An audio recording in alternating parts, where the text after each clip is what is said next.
What if everything you believed was wrong with you was just a story? Hi, my name is Dinka Salvador and welcome back to my channel. Today, I want to talk to you about how this simple shift of treating yourself as if there's nothing wrong with you can transform your entire life. But you're probably thinking now, like, oh, but there's definitely a lot wrong with me, right? But those are just stories. So basically, every one of us as kids receive these programs at a certain point. Just us being us is no longer enough. And so the programming begins, whether if it's a parent or a teacher at school or someone else, we start to receive these programs that, oh no, if you do such and such, you're a bad boy or a bad girl, or that a certain outcome or behavior is not allowed, and if you do that kind of behavior, you're a bad person, or you're a bad kid. Although they can seem only just words for a kid, this actually creates our reality as adults because they became stories that we keep telling ourselves. Our minds are constantly running narratives about our flaws and inadequacies. And especially, how perfect today's social media is an amplifier for that. I think that being constantly bombarded with this surreal world where everybody puts their perfect face and their filtered and touched up life on a pedestal, really, can have a really damaging effect on us, especially that we are already judging ourselves. And because of that, it's very easy to find evidence like, oh yeah, right, you see, like this person is so much better than me, so that means that I'm not good enough. But what would happen if we stop doing that, if we would just erase those programs and start to believe that there is absolutely nothing wrong with us, we are just the way we're supposed to be, and just trust and lean into that one special gift that everybody has, and start creating our reality from that frequency, because it is possible. I mean, it's a process. It's not a magic pill that you take and then you wake up and everything is totally changed. But I think, as always, it starts with awareness. I don't know if you can think back to your childhood and try to kind of identify a memory where you were told by someone that the way that you behaved or the way that you were was not appropriate or was not good enough. Because that's basically the beginning of this story that we keep telling ourselves. And the funny thing about it is that it turns into a prison, right? So the more you think about that kind of limiting belief, the more evidence you will find in your life, because you create from that frequency. So life will present you with the evidence of, oh yeah, you see, I cannot do this, I'm not talented enough, I have to work harder because this is hard, it's not supposed to be easy. Whatever story that you're telling yourself, you're creating that reality. So the universe is going to be like, okay, so this is your frequency, well, here's some more of that. We unconsciously seek evidence to confirm these negative self perceptions.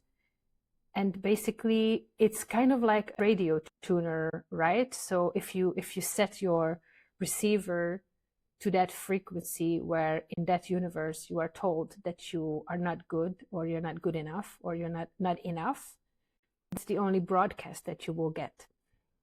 This is something that everybody has. This is not unusual. You shouldn't be thinking to yourself that, oh, I must be the only one who thinks this way and it must be easier for others. I think everyone experiences some sort of self-judgment or limiting beliefs.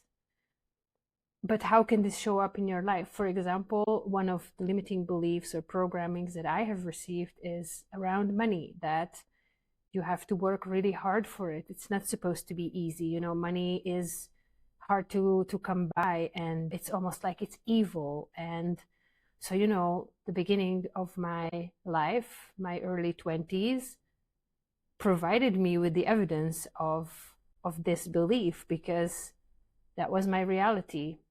And it doesn't matter what it is for you, but I can imagine that you can think of something, a certain pattern that you recognize that shows up as a limiting belief in your everyday life.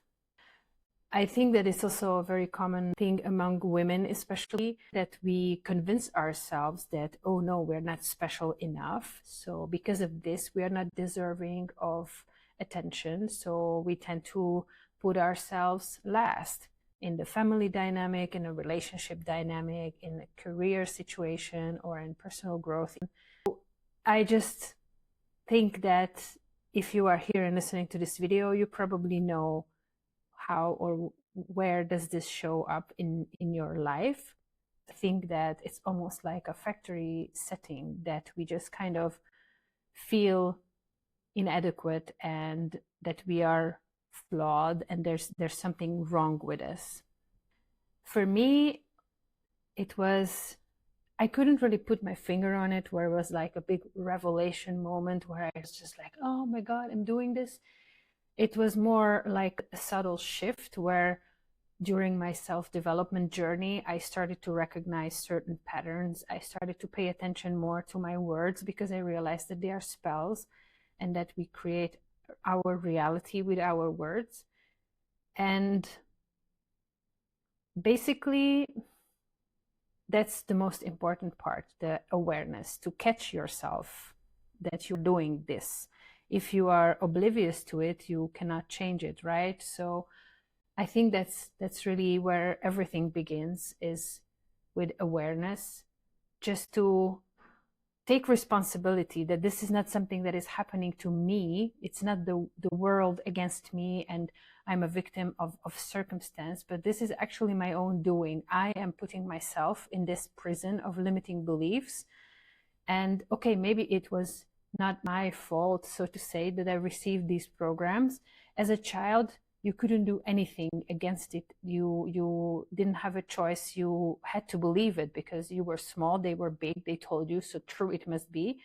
But you are not a child anymore. So now it's your turn to take your power back, take responsibility for your life, for your actions, and just erase those programs. It's a software. It needs updating. It's not like you have to throw out the whole machine. You just need a software update.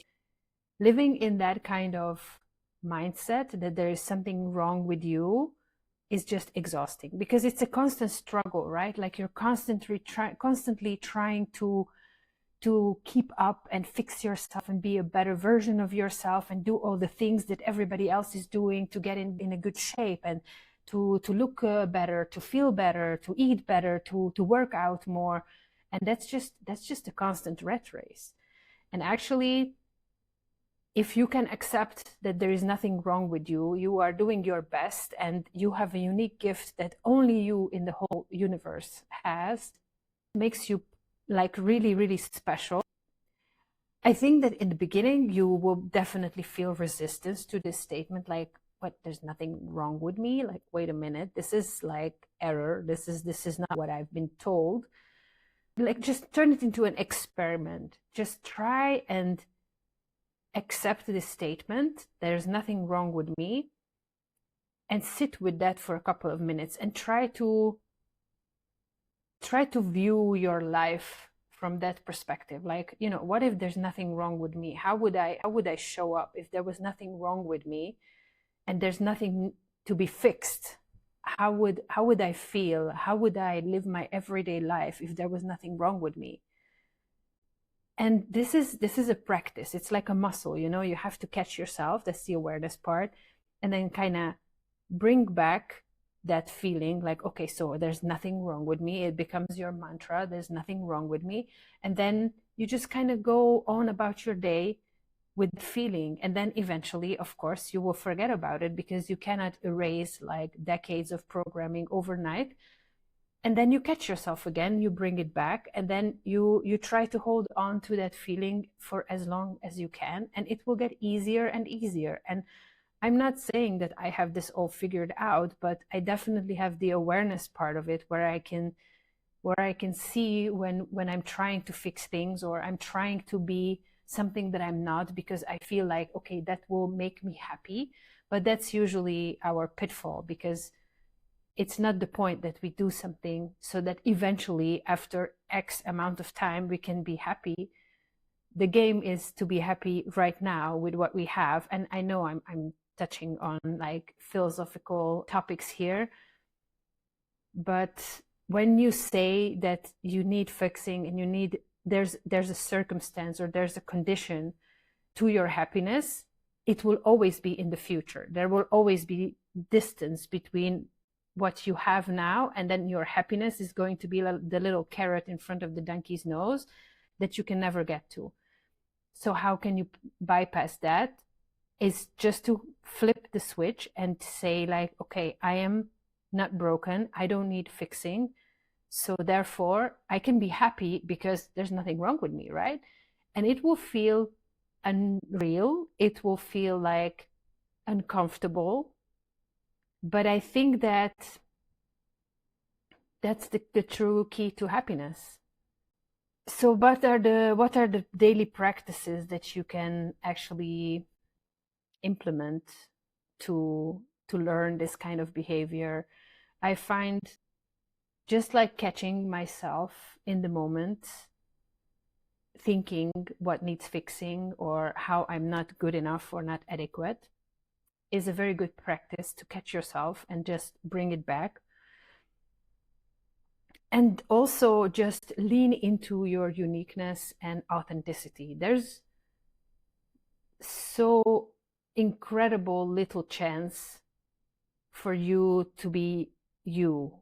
Like the probability of the combination of that egg of your mother and that seed of your father was, I don't know, the people who do math calculated, but I'm pretty sure it's in the billions to one. So just if you think about that, how you came to be, it's a miracle. And each and every one of us has something that only we can offer. And if you can embody it, if you can embrace it, if you can lean into your authenticity, it's a total different place to create from. And it doesn't matter what you do. You don't have to be a creative person per se, but I think that, life is not a problem to be solved. It's an adventure to be enjoyed. And if you can kind of rephrase it in that way, that it's not supposed to be a struggle, you're not supposed to be constantly just like swimming upstream and struggle against all these things that come your way. If you just kind of can let go of control and give in and just let life flow in the way that it wants to flow, you will start seeing possibilities instead of problems. Or at least that's my experience. What I'm saying is that, freedom is the goal in my view, and the happiest people don't have the best of everything. They make the best out of what they have. So a small daily practice goes a long way. I think it has a compounding effect.